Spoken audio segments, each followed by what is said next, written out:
बोल भक्तवत्सल भगवान की श्रोतव्यः कीर्तितव्यश्च स्मर्तव्यश्चेच्छता भयम्। जो मृत्यु के भय से मुक्त होना चाहे उसे भगवान की महिमा ज्यादा से ज्यादा सुननी चाहिए ताकि मन प्रभावित हो जाए। और सुन के मन जब बहुत प्रभावित हो जाए तब कीर्तितव्यः, भगवान की महिमा को पहले तो सुनो, उसके बाद फिर दूसरों को भी सुनाओ। सुनने की महिमा ज्यादा है, हमेशा सुनाने की बात दूसरे नंबर पर। श्रवण गृणन, सुनाना दूसरा, वर्णन करना दूसरे स्थान पर, सुनाना पहले स्थान पर। क्योंकि जो अच्छी तरह सुना होगा वही सुना सकता है, इसलिए भी। दूसरा कारण एक और है, जितना आनंद सुनने में आता है उतना सुनाने में नहीं।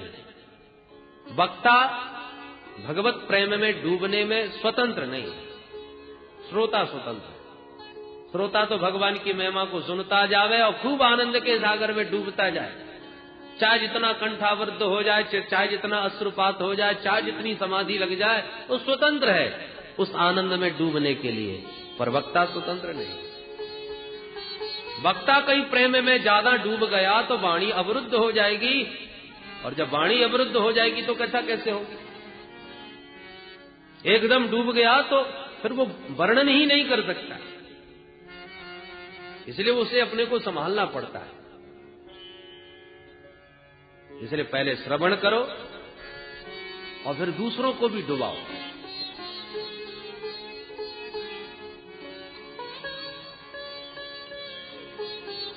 जो ये कहता है डूब गया भैया बचाओ, डूब गया बचाओ, अभी नहीं डूबा। डूब गया होता तो आवाज ही नहीं निकलती। आवाज निकल रही है इसका मतलब अभी डूबा नहीं, कसर है, केवल चिल्ला रहा है। और डूबने वाले के पास कोई जावे वो भी डूब गया, उसको भी डुबा ही लेता। इसलिए जब तक वाणी मुखरित है, जो कह रहा है कि मैं बहुत डूब गया, वो अभी डूबा नहीं। क्योंकि जिस दिन डूब जाएगा उस दिन वो कह नहीं पाएगा, वो बता नहीं पाएगा कि वो आनंद कैसा है। जो ये कहता है कि मैं जान गया, उसने अभी कुछ नहीं जाना है, क्योंकि जानने वाला बता नहीं पाता। पहले खूब डूबो, दूसरों को भी डुबाओ। श्रोतव्यः कीर्तितव्यः। और फिर जब भी एकांत मिले, आंख बंद करके उन्हीं लीलाओं का रसास्वादन करो, समाधि लगाओ, उन्हीं का एकांत में खूब स्मरण करो। पहले श्रवण, फिर संकीर्तन गायन, और उसके बाद स्मरण। परीक्षित बोले महाराज मेरे तो 7 ही दिन हैं, मुझे क्या क्या करना चाहिए? सुखदेव जी बोले 7 दिन कोई कम होते हैं क्या?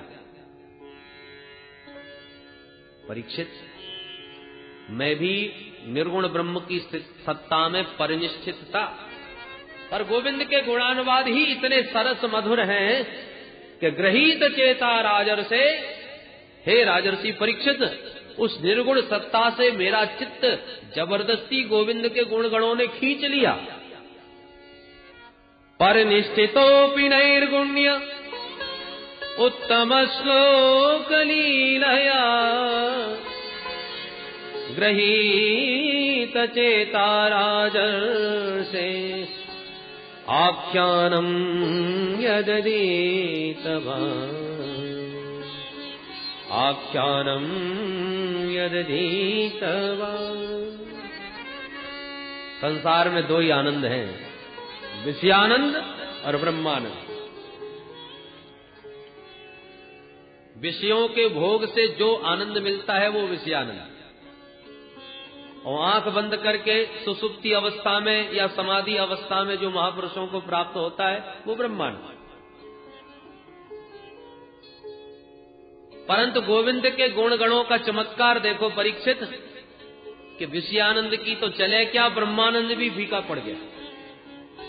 परिनिष्ठितोऽपि नैर्गुण्य, निर्गुण ब्रह्म की सत्ता में ध्यान मग्न में परिनिष्ठित था, प्रगृहीत चेता, चुंबक की तरह मेरे चित्त को गोविंद के गुण गणों ने खींच लिया अपनी ओर और दीवाना हो गया तब से मैं उनका। इसलिए परीक्षित, कल्याण करने वाले के लिए तो एक मुहूर्त का ही समय बहुत होता है। खट्वांग नाम के राजा ने एक मुहूर्त में ही मुक्ति पाई। मुहूर्ता सर्वमुत्सृज्य गतवान अभयम हरि, अब आप पे तरह कौरव्य सप्ताहम जीवतावधि। जब एक मुहूर्त के अंदर खट्वांग ने मुक्ति पाली तो क्या तुम 7 दिन में नहीं पा सकोगे? गदगद हो गए श्री परीक्षित महाराज, मृत्यु का भय तुरंत भाग गया। देखिए, ये डॉक्टरों की अपनी विशेषता है। मरीज कितना भी विकट हो, कितना भी भयंकर रोगी हो, और कुछ कुशल डॉक्टर ऐसे होते हैं जो आधा तो उसे बातों से ही ठीक कर देते हैं। अरे मामूली सी बात है, बिल्कुल चिंता न करो, निश्चिंत हो जाओ। इतनी प्यारी प्यारी बात करते हैं कि आधा तो वैसे ठीक हो जाता है। और कुछ लोग ऐसे भी होते हैं महाराज के बिना मतलब के इतना भय का भूत बना लेते हैं कि बीमार ना हो भी तो भी हार्ट अटैक हो जाए, बातों से ही घबरा के मर जाए। इतने रुपए की व्यवस्था करो और ऐसे ऐसे इंजेक्शन आएंगे और इतना बड़ा ऑपरेशन होगा और न जाने क्या क्या, बेचारे के सुन के ही पसीने छूट जाए। इतने ऋषि मुनि बैठे थे, परीक्षित ने प्रश्न तो किया था कि मरने वाले को क्या करना चाहिए। सब एक दूसरे का मुंह देख रहे थे, पर 16 वर्षीय सुखदेव जी महाराज के वचनों का आत्मविश्वास देखिए। अरे परीक्षित, 7 दिन तो बहुत हैं, कल्याण करने वाले के लिए तो एक मुहूर्त ही पर्याप्त है। बताइए परीक्षित का कितना बल बढ़ गया। वो तो घबरा रहे थे कि 7 दिन में क्या हो पाएगा, कौन सा साधन करूंगा। पर सुखदेव जी कहते हैं 7 दिन बहुत हैं, एक मुहूर्त ही पर्याप्त होता है। प्रसन्न हो गए श्री परीक्षित महाराज और बोले, महाराज आप तो ये बताइए प्रभु का ध्यान कैसे करना चाहिए। सुखदेव जी कहते हैं, परीक्षित पहले 4 बातों का अभ्यास करो। कौन कौन महाराज? जितासनो जितश्वासो जित संगो जितेन्द्रिय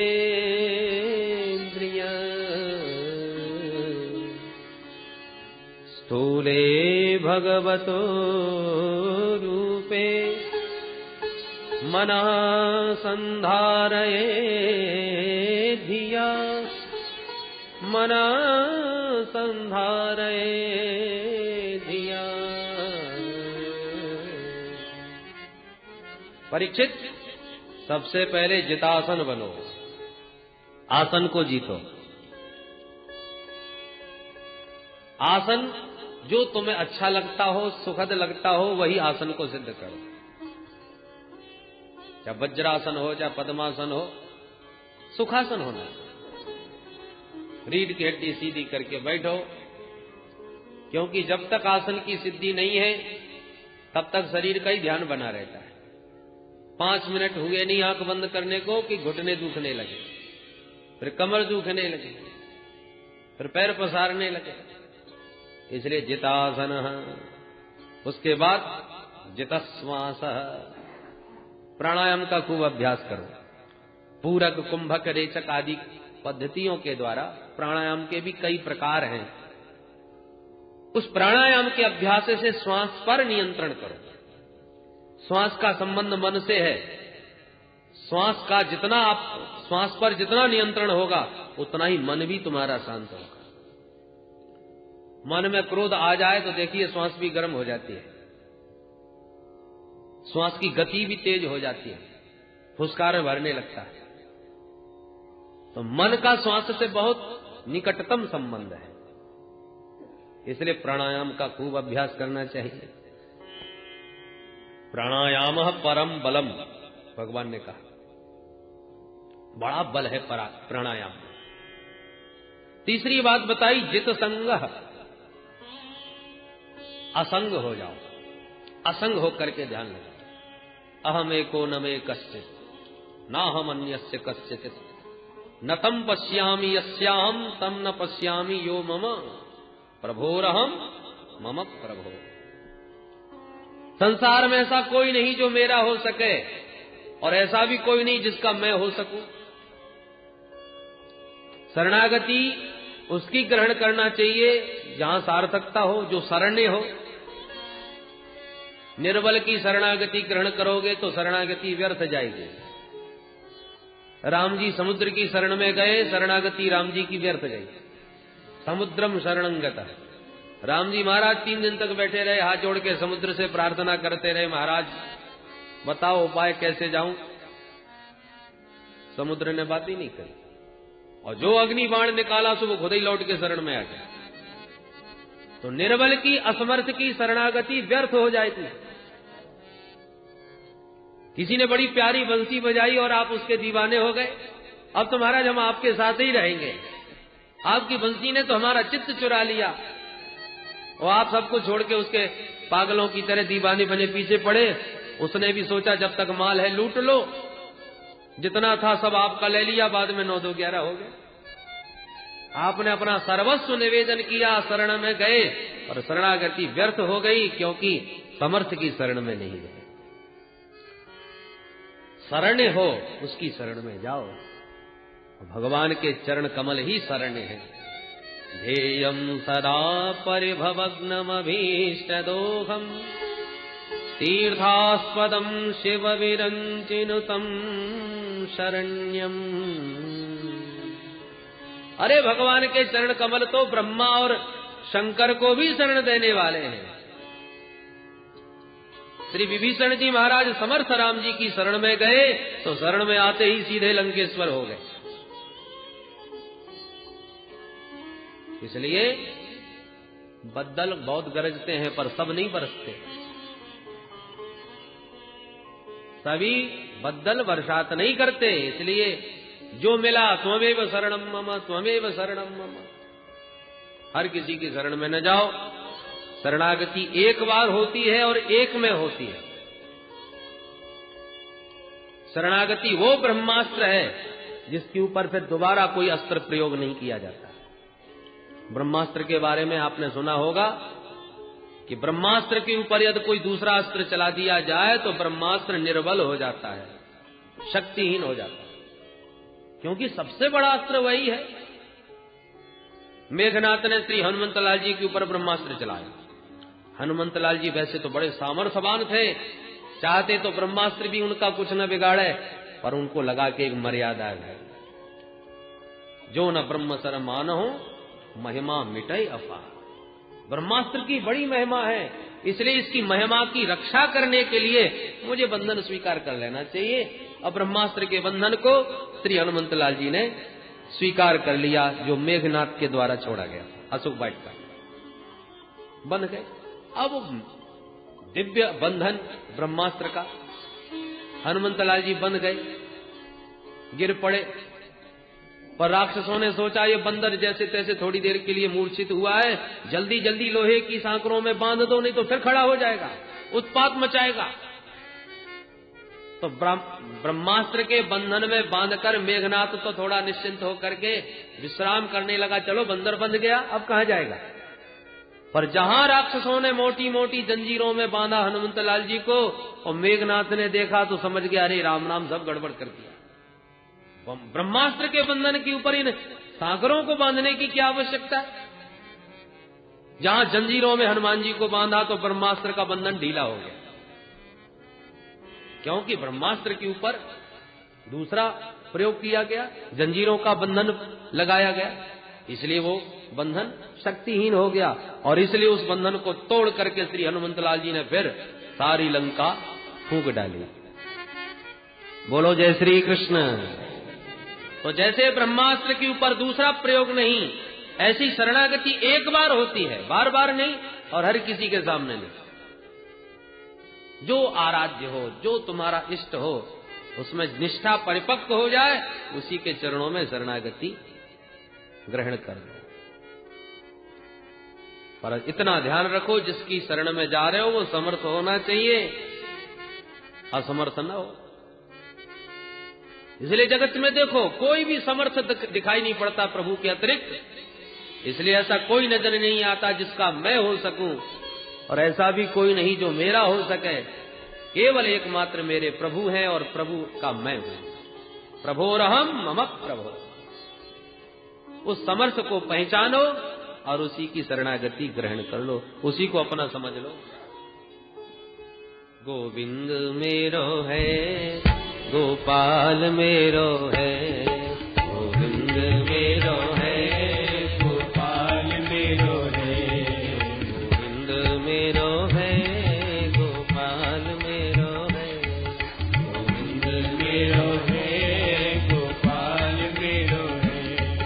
श्री बांके बिहारी नंदलाल मेरो है, श्री बांके श्री बांके बिहारी नंदलाल मेरो है, श्री बांके बिहारी नंदलाल मेरो है। गोविंद मेरो है, गोपाल मेरो है, गोविंद मेरो है, गोपाल मेरो है, गोविंद मेरो है, गोपाल मेरो है, गोविंद मेरो है, मेरो है। श्री बांके बिहारी नंदलाल मेरो है, श्री बांके बिहारी नंदलाल मेरो है, श्री बांके बिहारी नंदलाल मेरो है, श्री बांके बिहारी नंदलाल मेरो है, श्री बांके बिहारी नंदलाल मेरो है।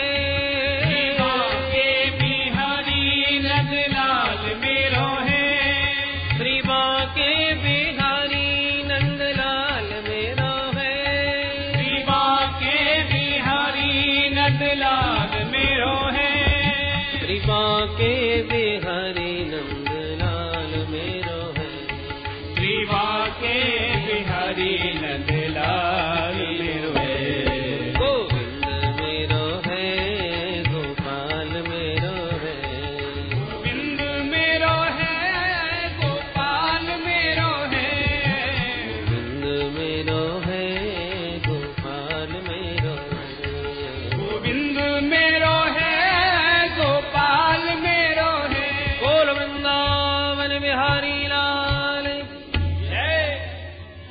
उन प्रभु को अपना मानो और प्रभु के चरणों में ही अपने को समर्पित कर दो। बाकी सब प्रकार से असंग हो करके ध्यान में बैठो। आसन को जीतो, प्राणायाम के द्वारा श्वास पर नियंत्रण करो और असंग हो करके अपने स्वरूप को समझो और इन समस्त इंद्रियों पर अपना संयम रखो। चार बात। जितेंद्रिय, ये इंद्रिय रूपी घोड़े हमारे अनुसार चले, हमको इनके अनुसार न चलना पड़े। जितेंद्रिय हो जाओ।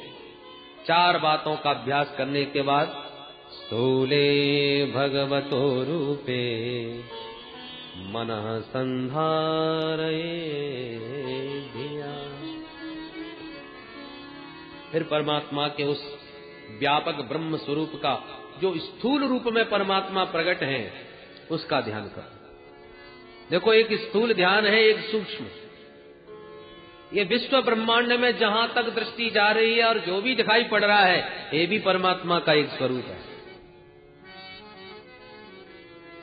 14 भुवनात्मक ये ब्रह्मांड। कमर है भगवान का मर्त्यलोक, इसके नीचे भी 7 लोक, ऊपर भी 7। नीचे के 7 हैं अतल, वितल, सुतल, तलातल, महातल, रसातल और पाताल। भगवान के चरणों का जो तलवा है ये पाताल लोक है। ऊपर के भी 7 हैं भू, भुवा, स्व, मह, जन, तप और सत्य। शीर्ष स्थान भगवान का सत्य लोक है। इस प्रकार से 14 भुवन भगवान का ही विराट वपु है। ये सारा ब्रह्मांड परमात्मा का स्वरूप। जो सौंदर्य तुम्हारे चित्त को अपनी ओर खींचे, जिस सुंदरता पर मन मुग्ध हो जाए, उसी में माधव की मुस्कान का दर्शन करना चाहिए। खिला हुआ सुमन चित्त को खींच रहा है, कितना प्यारा पुष्प है, तो समझो मानो भगवान मुस्कुरा के हमारे चित्त को चुरा रहे हैं। ऐसी भावना करनी चाहिए। आकाश में रंग बिरंगे पक्षी उड़ रहे हैं ना, यही भगवान की चित्रकला है, कारीगरी है। चाहे जितने बढ़िया बढ़िया चित्र बना लो, 10-20 साल में फीके पड़ जाते हैं। पर मोर के पंख पर क्या चित्रकारी भगवान ने कर डाली कि सालों तक रखे रहो, रंग भी फीका पड़ने वाला नहीं। वयांश यद व्याकरणम विचित्रम, विचित्र कृति है प्रभु की। ब्राह्मण क्षत्रिय वैश्य शूद्र ये चारों वर्ण भगवान के ही अंग हैं। परीक्षित, उस परमात्मा ने जगत में जन्म दिया और जन्म के साथ साथ जीव के भोजन का भी सारा प्रबंध किया, जीवन रक्षा का भी सारा प्रबंध किया। रहने के लिए पर्वतों में गुफाएं बना दी, पीने के लिए पर्वतों में पानी के झरने गिरा दिए, पाने के लिए पर्वतों के ऊपर ये सुंदर सुंदर फलदार वृक्ष पैदा कर दिए। अब जीवन धारण के लिए बस इतना ही चाहिए, रोटी कपड़ा और मकान। भोजन के लिए वृक्षों में फल दिए, पीने के लिए पर्वतों में पानी के झरने दिए, रहने के लिए पर्वतों में गुफाएं दे दी। अब पहाड़ों में रहो, प्रेम से हरि का भजन करो। अब आवश्यकता बढ़ाते जाओगे तो आविष्कार भी बढ़ते जाएंगे। अब प्रकृति से ज्यादा छेड़छाड़ करोगे तो प्रकृति भी कोप करके आपको कष्ट प्रदान करने लगेगी। संत को चाहिए भगवान के दिए हुए उस उपहार में प्रसन्न रहे। बर्तन लेके चलने की जरूरत नहीं, क्योंकि कर को ही पात्र बना के पा सकता है, तो बर्तन क्यों साथ में रखा जाए।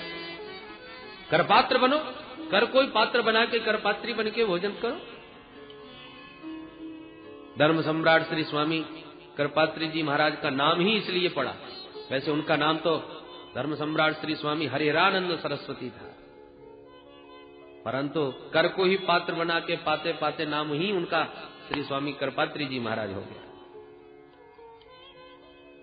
सत्यांक्षितौ किम कश्यपुः प्रयासैः। अरे संतों का तो सारी धरती ही बिछोना है, और ये लंबी लंबी भुजाएं है ना, यही महात्माओं के तकिए बन जाती है। भुजा मोड़ के सिर के नीचे लगा लिया, वो बन गया तकिया। हाथ ही उनके पात्र हैं। कपड़ों की आवश्यकता पड़े तो वृक्षों की जो छाल है वही उनके कपड़े हैं। वृक्षों ने अभी भोजन देना बंद नहीं किया। एक महात्मा जंगल में बैठे बैठे सोच रहे थे चलो आज हलवा खाएं। अब जंगल में बाबा को हलवा कहां से आ गए, इतने में पका हुआ केला मिल गया, और केला छील के जैसी महात्मा ने पाया तो खुश होकर के बोले वाह सरकार, क्या गजब का हलवा, पैकिंग करके भेज दिया। पैक करके ठाकुर जी ने हलवा बना के प्रकृति के द्वारा संतों को दिया है। अब पैकिंग खोलो, हलवा निकाल के पालो।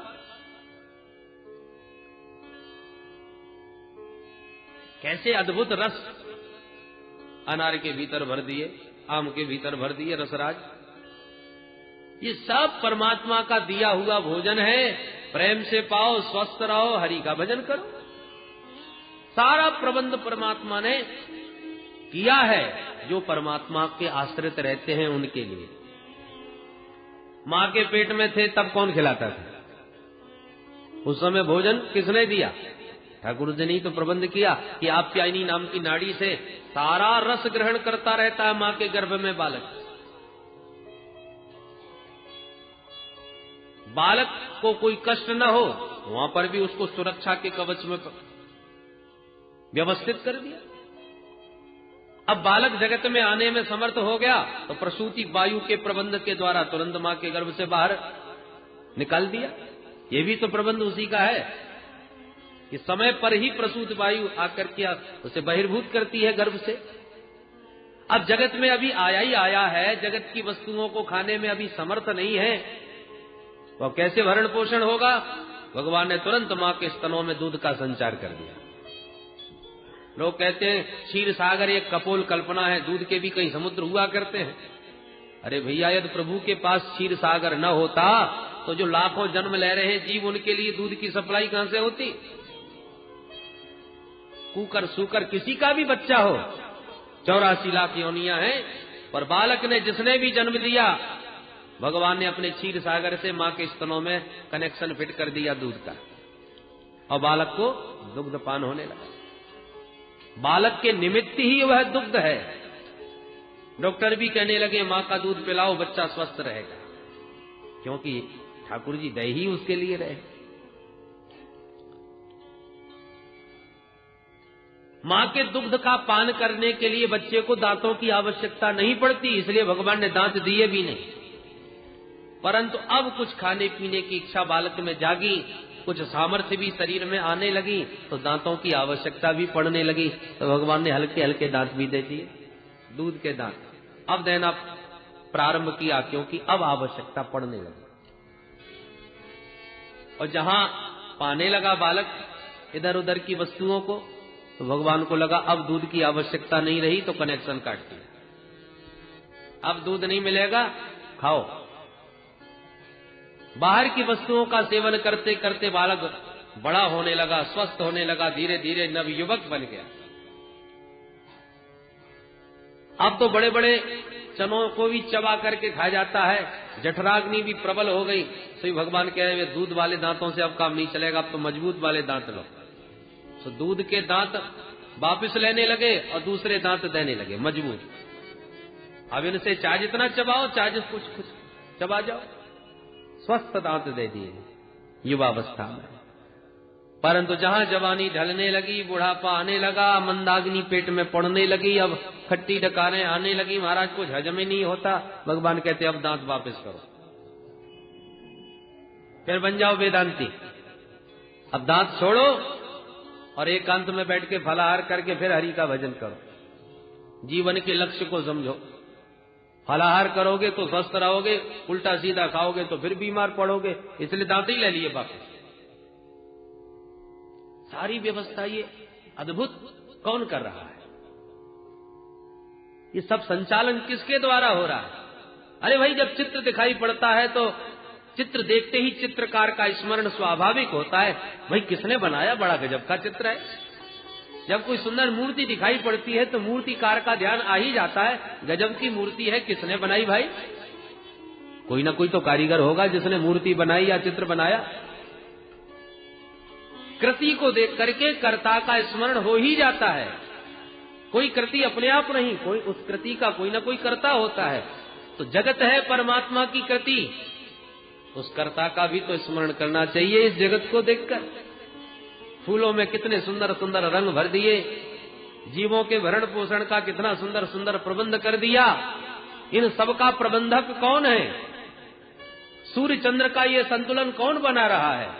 वो भगवान सूर्य थोड़ा नीचे खिसक आवे तो भस्म हो जाए धरती, और तनिक ऊपर खिसक के चले जाए तो बर्फ जम जाए इस धरती पर। ये बैलेंस किसने बना रखा है? ये असंख्य तारे आपस में घूम रहे, ये सब प्रबंध करने वाला कोई तो प्रबंधक है। उसका सतत इस जगत को देख करके उस जगदीश्वर जो सबके प्रबंधक हैं उसका ध्यान करना चाहिए, स्मरण करना चाहिए। बड़ा सुंदर श्री सुखदेव जी महाराज ने भगवान के स्थूल रूप के ध्यान की विधि बताई, सद्यो मुक्ति क्रम मुक्ति का मार्ग बतलाया। जो ब्रह्मलोक पर्यंत सुखों का भोग करना चाहते हैं वो अपने सूक्ष्म शरीर को लेकर के ही ऊर्ध्व गति को, ऊर्ध्व लोकों का गमन करते हैं, और जो केवल उस परम तत्व को ही पाना चाहते हैं वो समस्त ये भौतिक इस स्थूल शरीर और सूक्ष्म का त्याग करके अपनी विशुद्ध आत्मा को परमात्मा में विलीन करते हैं। किस कामना से किस देवता का यजन करना चाहिए वो अलग अलग बताया। अन्न की कामना है तो अदिति माँ की उपासना करो, रूप की कामना है तो गंधर्वों की उपासना करो, विद्या की कामना है तो भोलेनाथ की uपासना करो, दाम्पत्य जीवन सुखमय चाहते हो तो माता भवानी की उपासना करो, और कुछ ना चाहते हो तो भगवान नारायण की उपासना करो। अकामः सर्व कामो वा मोक्ष काम उदारधीः तीव्रेण भक्ति योगेन यजेत पुरुषं परम। निष्काम हो या सकाम, मानव मात्र को परमात्मा प्रभु श्री नारायण की उपासना तो करनी ही चाहिए, क्योंकि मनुष्य शरीर ही उपासना के लिए मिला है। जो मानव तन पाके भी प्रभु की आराधना उपासना नहीं करता वो मानव पशु तुल्य है, और ऐसे मानव पशु की पशु ही प्रशंसा करते हैं। और कौन कौन पशु? स्वविक बराहोष्ठ खरई संस्तुत पुरुष पशु। स्वान पहला प्रशंसक है कौन? कुत्ता। कुत्ता किसकी प्रशंसा करता है? तो संसार के विषयों में ही रमे रहते हैं और छोटी छोटी बातों पर आपस में कलह करते रहते हैं, झगड़ते रहते हैं, एक दूसरे पर गाली गलौज करते हैं। कुत्ता जब देखता है तो बड़ा खुश होता है, सोचता है कि भी शकल सूरत भली दूसरी हो पर खानदान का स्वभाव तो जरूर मिल रहा है। एक कुत्ता दिल्ली से गंगा नहाने आया हरिद्वार, और बैसाखी स्नान करके जब वापस पहुंचा तो साथी कुत्तों ने पूछा, भैया यात्रा कैसी रही, गंगा स्नान ठीक ठाक हुआ? बोले साहब गंगा स्नान तो बढ़िया हो गया, यात्रा में और तो कोई कष्ट नहीं हुआ।